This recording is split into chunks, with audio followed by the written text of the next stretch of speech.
అలసిన వానికి ఊరడించు మాటలు. సహోదరుడు భక్తు సింగ్ గారి పరిచర్య నుండి సేకరించిన అనుదిన ధ్యానములు. నవంబర్ 7. మీరనుకొనని గడియలో మనుష్య కుమారుడు వచ్చును గనుకనే మీరును సిద్ధముగా నుండుడి. మత్తయి సువార్త 24వ అధ్యాయము 44 వచనం. ప్రభువు రెండవ రాకడను విశ్వసించు ప్రతి వారును 10 మంది కన్యకలు తమ చేతిలో దివిటీలను ఎట్లు పట్టుకునిరో అట్లు మనము దివిటిని పట్టుకొనవలెను. దివిటి సంగమునకు గుర్తుగా ఉన్నది. ఈ దివిటి తరచుగా మురికి గుడ్డలతో బురదతోనూ చేయబడును. ఇది మనకు అనుభవించబడుచున్నది, మనల్ని సూచించుచూ ఉన్నది. ఎందుకనగా పాపులముగా మన నీతి అంతయు మురికి గుడ్డలను పోలి ఉన్నది. యెషయా గ్రంథం 64:6. ఆయన సంఘ సభ్యులముగా మనం ఆయన వెలిగే దివలము.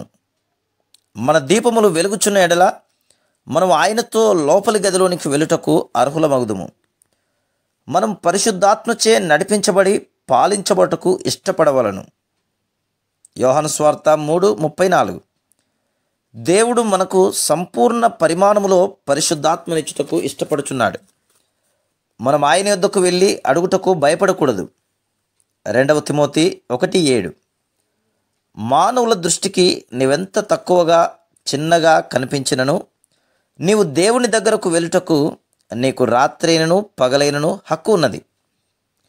10 మంది కన్యకలలో బుద్ధి గలవారు, బుద్ధి లేనివారు ఇద్దరు కూడా తిరిగి జన్మించిన ప్రజలను సూచించుచున్నారని నేను నమ్ముచున్నాను. కన్యక అను పదము అవిశ్వాసులకు ఉపయోగించబడనేరదు. రెండవదిగా, అవిశ్వాసులకు వెలుగు ఉండదు. మూడవదిగా, అవిశ్వాసులు పరిశుద్ధాత్మను కలిగి ఉండరు. నాలుగవదిగా, అవిశ్వాసులు ప్రభువైన యేసు వచ్చినప్పుడు ఆయనను చూడవలనని ఎప్పుడునూ తలంచరు. కేవలం తిరిగి జన్మించిన వారే ఆయనను చూడవలనని, ఆయనను ఆహ్వానించుటకు ముందుకు వెళ్ళనాశించుదురు. కానీ చాలామంది విశ్వాసులు బుద్ధి లేని కన్యకలను పోలి ఉన్నారు. ఆయనను స్వీకరించుటకు తగిన సిద్ధపాటును చేసుకున్నారు. కాబట్టి ప్రభువు మనలను తాను ఏ సమయంలోనైనాను రావచ్చునని హెచ్చరించుచున్నాడు. ఆయనను ప్రశ్నించే హక్కు ఎవరికి లేదు.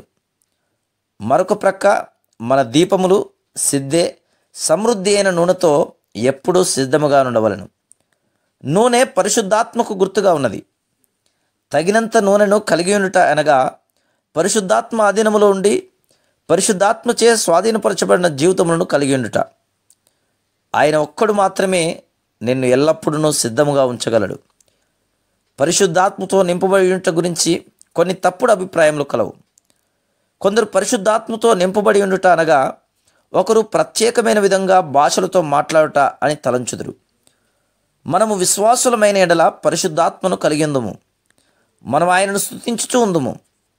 చిన్న విషయములలో కూడా ఆయన ఎల్లప్పుడూ ప్రభువా నీ చిత్తమేమిటి అని అడుగుదుము. కొందరు కొన్ని పెద్ద విషయములలోనే ప్రభుచే నడిపించబట్టు కోరుదురు, కానీ చిన్న విషయములలో కోరరు. ఈ ప్రజలు బుద్ధి లేని కన్యకల వలె ఉన్నారు. వారు ప్రభువును ఆయన రెండవ రాకడలో సంతోషకరంగా ఆహ్వానించుటకు సిద్ధముగా ఉండలేరు. జయించు వారికి లభించు హృదయపూర్వక ఆహ్వానమును కూడా వారు స్వీకరించలేరు. ఒక దినమున నేను ఒక చిన్న మూతను స్నానపు గదిలో పోగొట్టుకుంటుని. అదొక చిన్న వస్తువే, కానీ అది నూనె ఒలికిపోకుండా ఉండుటకు అవసరమైంది. కాబట్టి నేనిట్లు ప్రార్థన చేస్తుని, ప్రభువా ఈ మూతను ఎట్లు కనుగొనవలనో నాకు తెలియదు. నేను అన్ని వైపులా చూసి తిని, అదంతా విలువైనది కాకపోవచ్చు, కానీ అది నాకు ఉపయోగకరమైంది. దయచేసి దానిని నన్ను కనుగొననేమో. 3 దినముల తర్వాత దానిని నేను కనుగొంటిని. ఈ అనుభవము నాకు చాలా ప్రశస్తమైనది. మరలా నేను మనకు అవసరమైన చిన్న విషయముల ఎడల కూడా ప్రభువు ఎంత ఆసక్తి కలిగి ఉండునో అని తెలుసుకొంటిని. కాబట్టి మనం తరచుగా ఆయన దగ్గరకు వెళ్ళుటకు, ఆయనకు చాలా సమీపముగా నడుచుటకు నేర్చుకొనవలెను.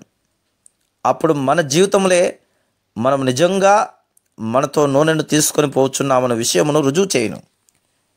ఆయన రాకడకు సిద్ధపడటకు అదొక్కటే మార్గము. Praise the lord.